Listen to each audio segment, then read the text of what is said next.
Hello there, my name is Hido and welcome to the Pantheon where it's Kamigawa. Wonderful playing, you know, many legendary creatures, which is sort of intimidating, but we'll get through them together. And today we're having a look at one of my favourite commanders ever, at least the original version was. This one's quite cool as well. It's Hidetsugu Devouring Chaos. 4 mana for a 4/4 Ogre Demon. Pay a black, sacrifice a creature, scry 2. Ooh, nice. He's devouring people and seeing into the future. Pay 3, tap, exile top card of your library. You may play that card this turn. When you exile a non-land card this way, Hidetsugu Devouring Chaos deals damage equal to the exiled card's mana value to any target. So this is actually quite similar to his original card, you know, the tapping to deal damage, that sort of thing, but sadly there is an activation cast on this. Because the original used to tap it, have everyone's life total. Utter chaos in Commander, absolutely loved it. But this guy, we can do quite a few different things, go different directions, you know, tokens, maybe manipulate the top of our deck, just bolt people with tons of damage. Really, really cool. So without further ado, why don't you subscribe to my channel? Ooh, I'm going to be making videos like this for every single legendary creature, so come and join me on the journey. And I'm going to be doing plenty of other different videos in the coming year. So let's have a look at my top 5 for Hidetsugu. In at number 5, well, what do we have?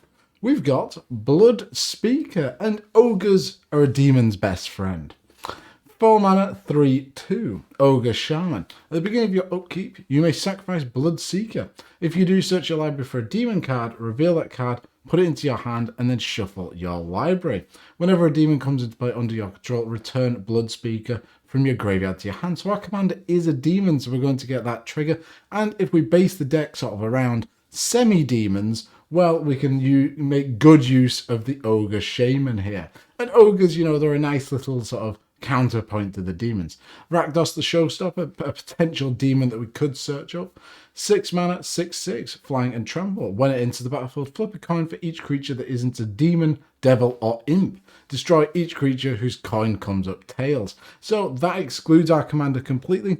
This could be a one-sided board wipe, or, you know, potentially really cripple our opponent. So a great card to have. Then a Bloodthirsty Ogre. Oh, what a cool card. 3 mana, 3/1, Ogre Warrior Shaman. Tap, put a devotion counter onto Bloodthirsty Ogre. And coming up, we're going to have quite a few things that untap. So having this tap ability, not that big of a negative. Target creature gets -X until end of turn, where X is the number of devotion counters on Bloodthirsty Ogre. Place ability only if you control a demon. Well, our commander is a demon, so this could potentially just be a removal spell on a stick. Very, very echoey. Echoey? Resonance. It reflects on our commander, I guess.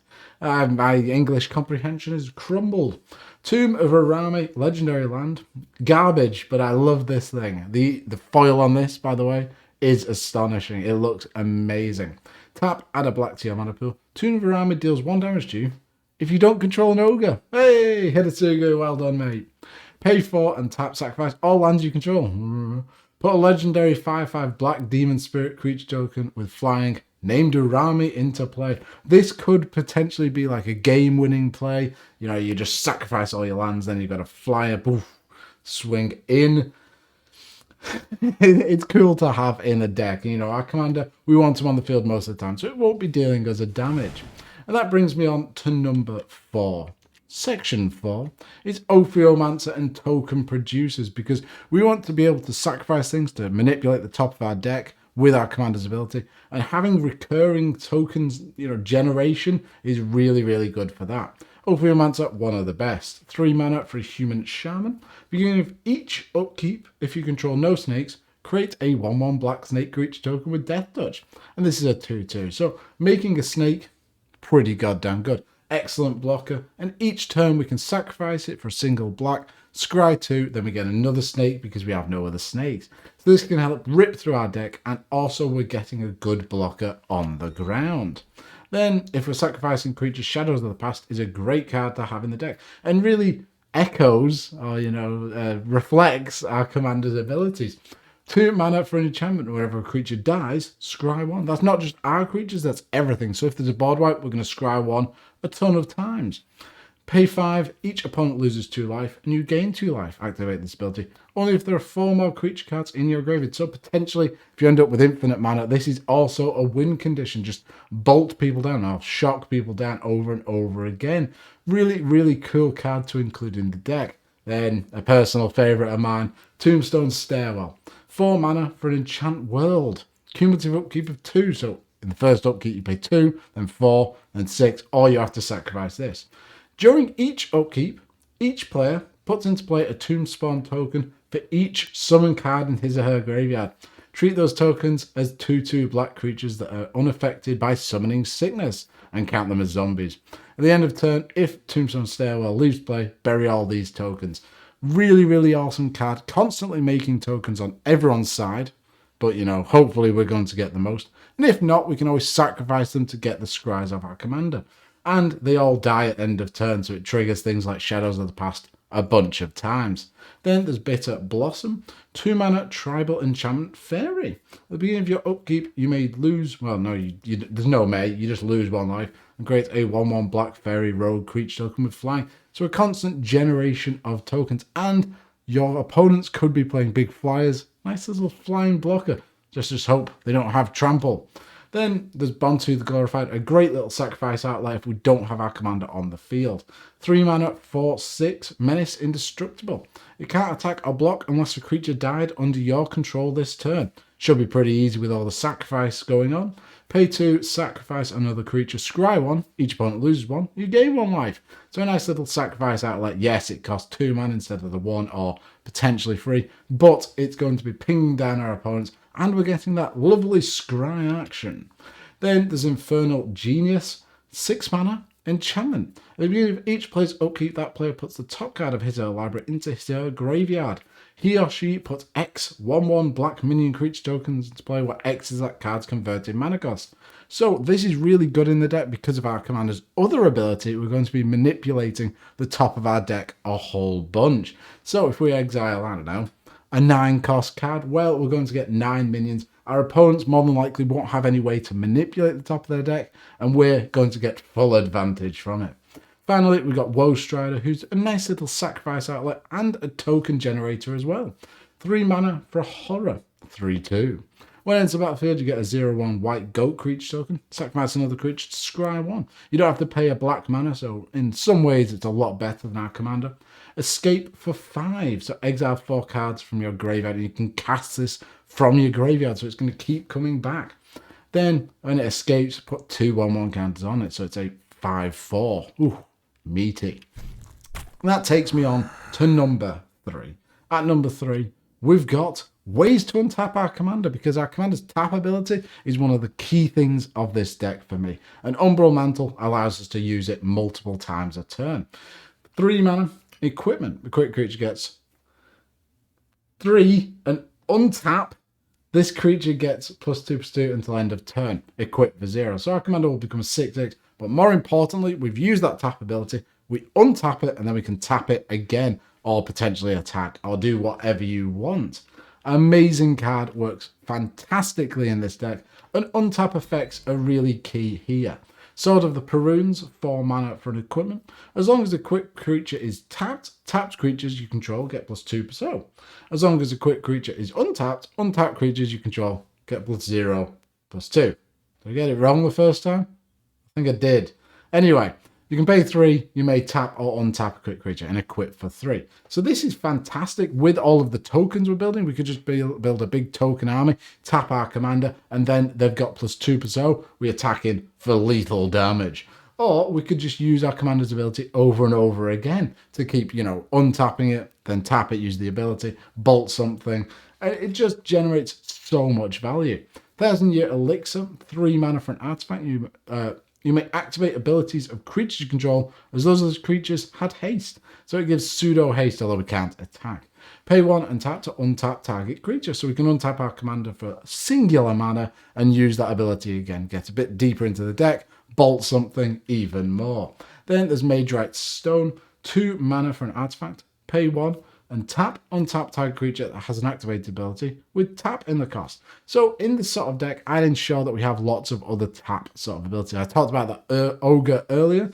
Ogre there! And then here's a different way of untapping everything with extra combat steps. So Combat Celebrant, 3 mana, 4/1 Human Warrior. If it hasn't been exerted this turn, you may exert it as it attacks. When you do, untap all of the creatures you control, and after this phase, there's an additional combat phase. So the great thing with taking extra combat steps is, with all of our tokens that maybe we've buffed up or we're just attacking in with, we're going to get an extra combat with them. But these sort of effects always untap all of our creatures. So in our pre-combat main phase, we can tap our commander, maybe dig a little deeper, bolt something, destroy our opponent's face, and then we get an extra combat step. Our commander untaps, and then we can use our commander again as well as attacking again. Port Razor, another great example, 5 mana, 4/4 Orc Pirate. When it deals combat damage to a player, untap each creature you control. After this combat phase, there's an additional combat phase. Can't attack a player as already attacked this turn. So potentially we can get like 3 combat steps in a turn. Then, if we're talking about 3 combat steps, let's get about 26. Morag, Fury of Akum, 6 mana, 6/6. Each creature you control gets Swamps O for each time it is attacked this turn. Wonderful with tokens. Landfall, whenever a land enters the battlefield under your control. If it's your main phase, there's an additional combat phase after this phase. At the beginning of that combat phase, untap all creatures you control so we can bolt something with our commander and just get in with tons of little idiots. Which brings me on to number 2. And at number 2, we've got things that cost slightly more, but we can cast for less. Shriekmaw, 5 mana, 3/2 elemental with fear. When it enters the battlefield, destroy a target non-artifact, non-black creature. Bit restrictive, but we can evoke it for 2 mana. So when we exile this with our commander, we're going to deal 5 damage to something because this costs 5. However, we can then cost it for either 5 mana or 2 mana. So getting that nice cheat on mana is wonderful, especially because our commander's ability does cost us 3 mana to use. Similarly, there's Snuff Out. 4 mana for an instant. If you control a swamp, you may pay 4 life rather than pay Snuff Out's mana cost. We're going to have a swamp, we're playing black-red, and we're going to have 4 life. At least I hope we are anyway. Destroy target non-black creature. It can't be regenerated. Wonderful little remove spell that when we exile it with our commander is going to deal 4 to something. Then extra turns, or extra combat steps we were talking about. Fury of the Horde, 7 mana. So if we realize our commander we're dealing 7 to something, you may exile 2 red cards from your hand rather than pay Fury of Horde mana cost.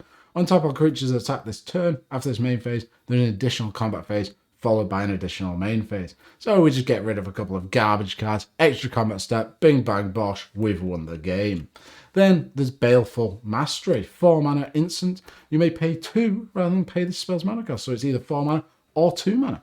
If the 2 mana was paid, an opponent draws a card. The great thing about this is it's a really good political card. You can destroy, the biggest threat on the board, but say, John over there, he's not doing great, let's be honest. He can have the card, and he's our friend now, he'll help protect us. It's great because you can exile target creature or planeswalker, and that exile clause is really good with all the indestructible cards that are knocking around in Commander these days. And that brings me on to number 1. So, our commander cares about big things being on top of our graveyard. No, our library. So, why don't we take advantage of that with cards like Twilight Prophet.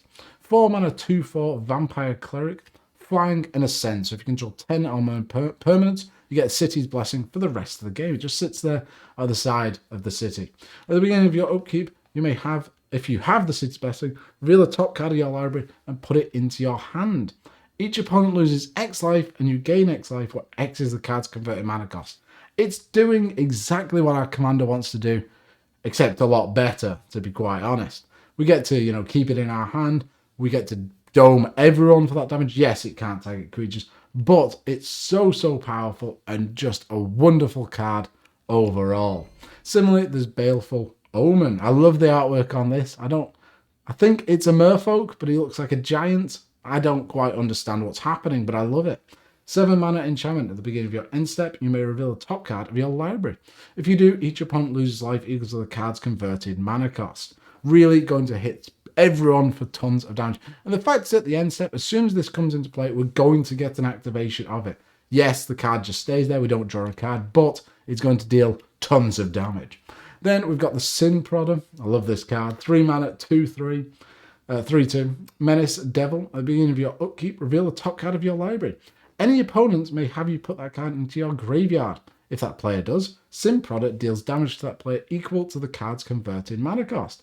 Otherwise, put that card into your hand. So it's potentially a Dark Confidant, but it could also dome your opponents for tons of damage. And really, when they're getting down low on life totals, they're not going to be wanting you to, put those cards in the graveyard, so it will turn into a howling mine.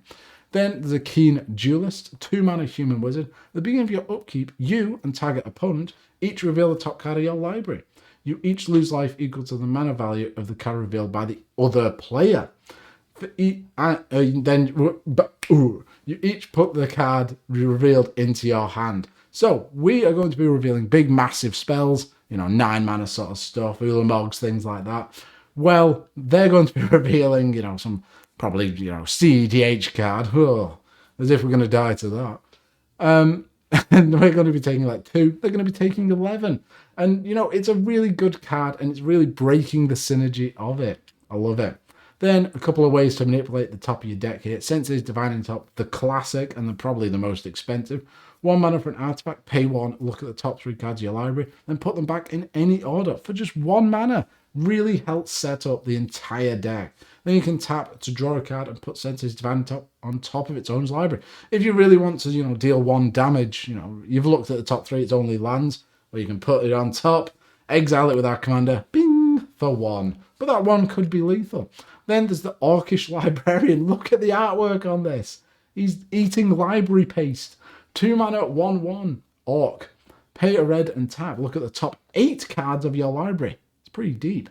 Remove 4 of them at random from the game and put the rest on the top of your library in any order. Quite a bit of randomness. I mean, he is eating the library paste in that delicious book. Does look very tasty, actually. But this is cool because you're really manipulating the top. Out of those 8, you're going to get 4. Could be the worst 4, could be the best 4. That's the fun of a card like this. Then we're going to put them back in whatever order we want, and then we can exile them. So even if, we exile the best cards, we can put the most expensive on top, bolt everyone with our commander. Finally, there's Conduit of Ruin, 6 mana, 5/5 Eldrazi. When you cast it, you may search your library for a closed creature card with converted mana cost 7 or greater. Reveal it, shuffle your library, and put that card on top. The first creature spell you cast each turn costs 2 less to cast. So that nice bit of advantage with the, casting creature spells. Wonderful. But the main thing we wanted to do is put a massive idiot on top. Ulamog, Kozilek, Blightsteel Colossus, all of them massive, and using our commander's activated ability, we can easily kill someone with one of them. So a great card for the deck. And those are my top 5 for Hidetsugu. Really cool, Rakdos, it's pretty good, I like it. Am I as big a fan as I am of the original Hidetsugu? Probably not. The original is one of my favourite commander decks. It's just so chaotic and fun. I love it. But this guy, good impression of him. Thank you very much for watching. Hopefully you've enjoyed this, and I'll see you soon. Bye.